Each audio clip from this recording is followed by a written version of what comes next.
Now, hear me when I say this. The prosecution is not backing down. In their 16-page response to the appeal court, they are essentially saying, this was never self-defense. Not even close. And they said it with their chest. When people do the most, I do the analysis. Let's go. Not much went on at the April 1st status hearing in the Quadajah Johnson murder case. It was pretty much a check-in meeting and continuation to next month's hearing on May 6th. Lots of discovery remains outstanding, but it's not the status hearing that's still in the spotlight right now. It's the prosecution's response. We all know that Quadajah Johnson's attorney, Ari Williams, filed an appeal for her pretrial release, but now the state prosecution has filed a response on April Fool's Day to that appeal. The state argued that the trial court was absolutely correct to deny pretrial release and that Quadajah Johnson should remain behind bars. Oh, their bottom line was very clear. This was not a self-defense killing. It was an intentional, escalated killing, and there are no release conditions that can safely manage someone like Quadajah Johnson, who reacts to conflict with deadly force. So the appellate court should uphold her detention. They even doubled down with, under Illinois law, prosecutors aren't required to prove that it wasn't self-defense. Not during a pretrial detention. That's something that happens at trial, not for release decisions. But y'all want to know what? They still went there anyway. According to the state, the evidence tells a completely different story than that self-defense picture that the defense is trying to paint.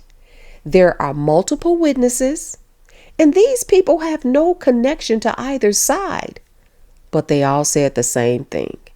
Romeka Blackman was unarmed, she was not attacking, and she was not the aggressor. But Quadajah Johnson, on the other hand, was the one escalating the situation. She was charging and provoking the situation. And Quadajah was the threatening one, not Romeka. The state said in their response that Quadajah didn't just react in the moment. She walked away, went to her car, got a gun, came back, and then she opened fire. Not once, not twice, but multiple times, and with a pause in between shots.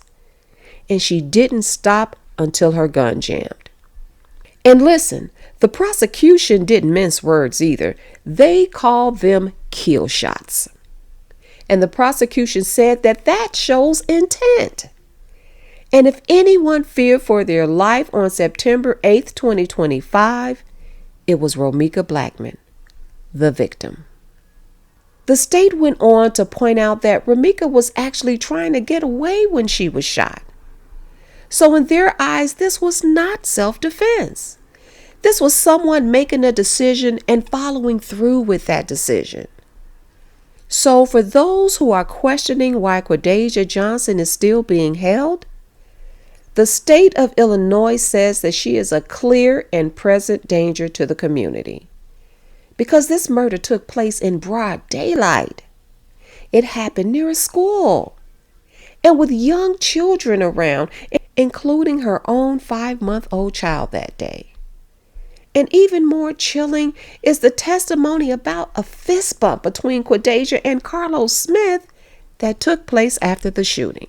So from the prosecution's perspective, Quadajah didn't panic. She showed that she's willing to use deadly force over a verbal argument, and she celebrated the killing with the fist bump. And that's exactly why they're fighting to keep her locked up. The state says that when it comes to release conditions, like house arrest or ankle monitors, none of that matters to someone like Quadajah Johnson, because those things don't stop someone in the moment when they decide to pull a trigger.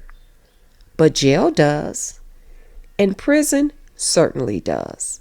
And their final message to the appellate court is that the evidence is overwhelming. There are multiple eyewitnesses. Quadajah Johnson admitted to shooting and killing Romika Blackman, and police retrieved her weapon at the crime scene. The prosecution said the threat is real and that Judge Clancy got it right. So now the only question to the appellate court becomes, what y'all gonna do? Well, the defense fired back yesterday and said, hold up, I want to respond to the prosecution's response. And this is a critical update in Quadajah Johnson's appeal because her attorney has officially asked the appellate court for permission to file one more argument.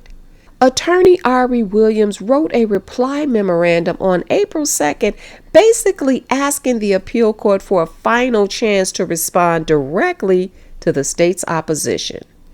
Now, the state has already made their case for why Quadajah should not be granted pretrial release, so this reply would allow the defense to push back point by point before the judges make their final decision. But there's just one little catch. The appellate court has to approve it first. If Attorney Williams' motion is granted, then she gets one last opportunity to strengthen her appeal. If it's denied, the judges will move forward with what's already been submitted, and that could limit her chances. This is a pivotal moment in the case because sometimes that last word, it changes everything. And from where I sit, it looks like the defense is starting to perspire. If you enjoyed this video, please give it a thumbs up and share it with someone who could use this message. Subscribe to the channel if you haven't already done so. Then leave me a comment letting me know your thoughts. Do you think the defense will get their chance to have one last word in this appeal? Or do you think the appellate judges have already heard enough about this case? Meet me in the comments. We can continue the conversation there.